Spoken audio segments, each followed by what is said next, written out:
सत्यता सुखी आनंदी जीवनाचा आधार, मजेदार रंगीन छान छान जीवनाचा आधार हा विषय आपण पाहत आहोत. या विषयाचे सविस्तर विश्लेषण करत आहोत. पूर्ण व्हिडिओ पहा, लाईक करा, शेअर करा, सबस्क्राईब करा. आपल्या चॅनलला सबस्क्राईब करा. सत्यता हा सुखी आनंदी मजेदार रंगीन छान छान जीवनाचा आधार आहे. म्हणून सत्य बोललं पाहिजे, सत्यानं राहिलं पाहिजे, सत्यानं वागलं पाहिजे. सत्यम शिवम सुंदरम. सत्य बोलण्यातच ईश्वर आहे, परमेश्वर आहे. म्हणून सत्य बोललं पाहिजे. सत्य बोलल्यानेच यश मिळते, सत्य बोलल्यानेच जीवन सुंदर होते, सत्य बोलण्यानेच आपल्या जीवनाला एक चांगला आकार येतो, एक सुंदर आकार प्राप्त होतो, एक स्थैर्य येतं. आपलं जीवन सुंदर झगमग होतं, झकास होतं. म्हणून सत्य बोललं पाहिजे, सत्यानं राहिलं पाहिजे, सत्याची पारख केली पाहिजे, सत्यता ठेवली पाहिजे. कारण सत्यामुळेच माणसाला सुंदर मार्ग सापडतो, सुंदर दिशा सापडते. सत्याने जर वागलं नाही, सत्याने जर राहिलं नाही, सत्य जर बोललं नाही, सत्याची जर पारख केली नाही, सत्याचा जर आदर केला नाही, तर आपलं जीवन उद्ध्वस्त होतं, सत्यानाशी बनतं, बेचिराग होतं, कंगाल होतं. आणि त्यामुळे आपल्याला यश मिळत नाही, सुख मिळत नाही, आनंद मिळत नाही, मजा मिळत नाही. आणि आपल्या इच्छा आकांक्षा पूर्ण होत नाही. खोटं बोलून, या खोटेपणाने वागून काही मिळत नाही. खोटे बोलण्यामुळे अनेक प्रकारचे नुकसान होते.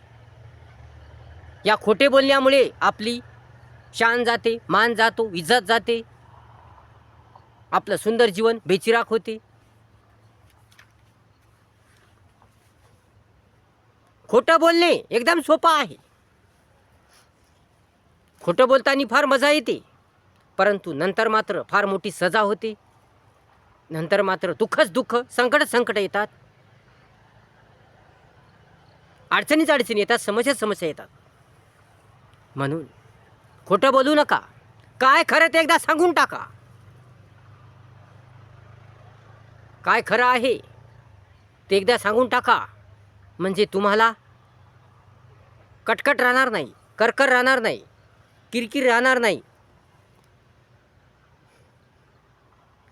म्हणून खरं बोला, सत्य बोला, छान छान बोला, मस्त बोला, परंतु खोटं बोलू नका. खोट्याची साथ घेऊ नका, खोट्याला भाऊ मानू नका. कारण खोटं बोलण्याने आपलं जीवन बेचिराग होते, सत्यानाशी होते. सत्यता ठेवा, सत्याने वागा. खरं सांगताना फार साहस होत नाही, धाडस होत नाही. खरं सांगणे हे फार कठीण असते, खरे बोलणे हे फार कठीण असते. परंतु ते आपल्याला पहिल्यांदाच कठीण वाटते, पहिल्यांदाच जड जाते. परंतु नंतर मात्र आपल्या सुख येते, आनंद येतो, मजा येते. आणि आपली शान वाढते, आपला मान वाढतो, आपला दर्जा वाढतो, आपला सन्मान होतो, आणि आपल्या यश मिळते. आणि अनेक जण आपल्यावर विश्वास ठेवतात.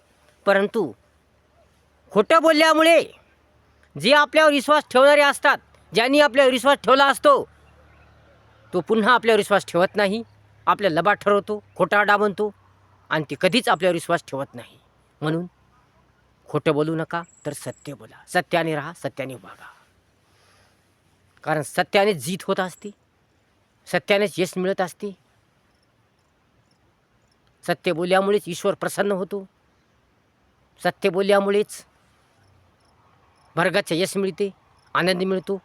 म्हणून सत्य बोला, नेहमी सत्य बोला, नेहमी सत्य बोला. लक्षात ठेवा, सत्य कधीही लपत नाही, सत्य कधी लपत नाही, सत्य कधी हारत नाही, सत्य कधी देखावा करत नाही, नाटक करत नाही, सत्य कधी ढोंग करत नाही. सत्य तर सत्यच असतं, खरं ते खरंच असतं. म्हणून खरं ते कधी लपत नाही, कधी ना कधी ते उघडकीस येतं म्हणजे येतं. आपण खोटं बोललेलो ते कधी ना कधी उघडकीस येतं म्हणजे येतं, आणि कधी ना कधी ते माहीत होणारच आहे.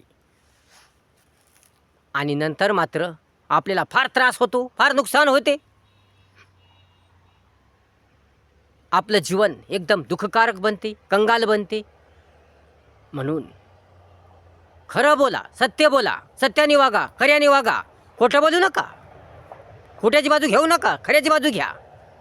हां, चांगल्या कामासाठी, ज्या देशाचं भलं आहे, समाजाचं भलं आहे, व्यक्तीचं भलं आहे, सर्वांचं भलं आहे, अशा कामासाठी खोटं बोललेलं चांगलं असतं.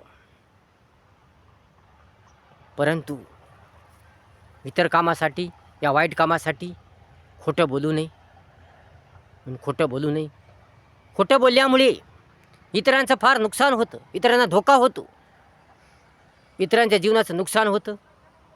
खोटं बोलल्यामुळे संसार उद्ध्वस्त होतो, खोटं बोलल्यामुळे जीवन उद्ध्वस्त होते, खोटं बोलल्यामुळे विश्वासघात होतो, खोटं बोलल्यामुळे फार मोठं नुकसान होते. म्हणून खोटं बोलू नका, तर सत्य बोला, सत्याने वागा, खरं बोला. कारण सत्यम शिवम सुंदरम. म्हणून सत्यानेच जीवन सुंदर होते, सुखी होते, झकास होते, मजेदार होते, रंगीन होते. व्हिडिओ जर आवडला असेल तर लाईक करा, शेअर करा, कमेंट्स करा आणि आपल्या चॅनलला सबस्क्राईब करायला विसरू नका. धन्यवाद.